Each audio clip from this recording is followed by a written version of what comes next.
வணக்கம் நேர்களே, தஞ்சாவூர் சமையல் சந்தோஷினி. வாங்க கொழுக்கட்டை செய்யலாம். வாங்க பச்சை பயிறு பூரணம் செஞ்சு ஒரு கொழுக்கட்டை செய்யலாம்.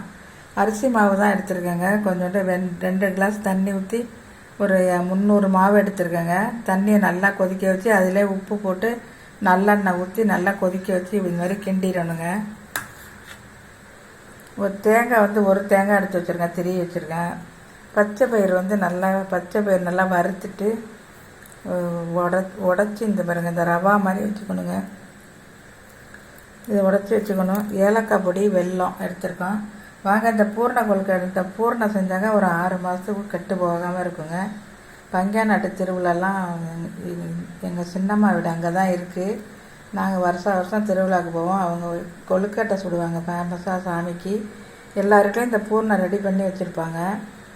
கொழுக்கட்டை மாவும் பூர்ணமும் எல்லாருக்கும் கொடுப்பாங்க. எங்கள் அம்மாவுக்கெல்லாம் கொடுப்பாங்க. நாங்கள் வாங்கிட்டு வந்து செஞ்சுருக்கோம். சூப்பராக இருக்கும். நீங்கள் வாங்க, இதேமாரி உங்களுக்கும் இதை காட்டணுன்னு தான் இந்த வீடியோ போடுறேன்.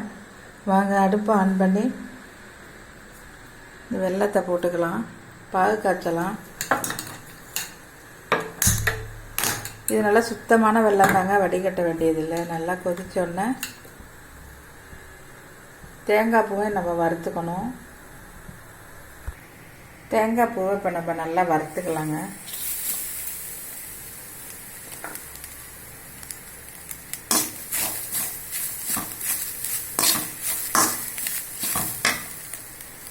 இப்போ நம்ம இந்த அளவுக்கு இந்த தேங்காய் பூ நல்லா வறுத்துடணுங்க. பாவை காய்ச்சி ஊற்றிடலாம். இப்போ நம்ம இந்த ஏலக்காய் பொடி போட்டுடலாங்க. இதில் பச்சை பயிரையும் நம்ம போட்டுடலாம். பாகை ஊற்றி நல்லா சூடோடனே நல்லா கிளறிடணுங்க. இல்லாட்டி கட்டியாக போயிடும்.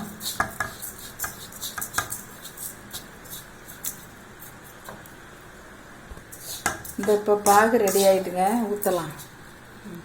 கையை நகர்ந்துடுங்க. இப்போ ஊற்றிடலாங்க. அப்படியே கிண்டுங்க சீக்கிரம்.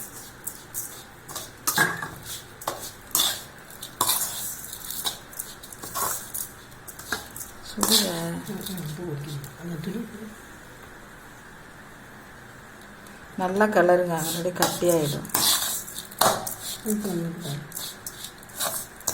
போதுமா? இந்த கொஞ்சம் ஊற்றலாம். போதும். நல்லா அடித்தக்கி கிண்டுங்க. அவ்வளவுதாங்க. நல்லா ஆறணுன்னா போலன்னு ஆகிடும். நம்ம இந்த கொழுக்கட்டை செஞ்சுட்டு வந்துடலாம். இட்லி பானையில் வச்சு வேக வைக்க வேண்டியதாங்க. சூப்பராக இருக்கும். இந்த மெத்தடில் நீங்களும் செஞ்சு பாருங்கள். இப்போ செஞ்சுட்டு வந்துடலாம். இப்போ இது பாருங்கள், வெந்துருச்சு. நம்ம எடுத்துடலாங்க. இப்போ கொழுக்கட்டை ரெடி ஆயிடுச்சுங்க. நீங்களும் இந்த மாதிரி செஞ்சு பாருங்கள். சூப்பர் டேஸ்டியாக இருக்கும். 6 மாதம் வரைக்கும் இந்த பூர்ணத்தை நம்ம வச்சுக்கலாம். இந்த வீடியோ பிடிச்சிருந்தா லைக் பண்ணுங்கள், ஷேர் பண்ணுங்கள், சப்ஸ்கிரைப் பண்ணுங்கள். வாழ்க வளமுடன்.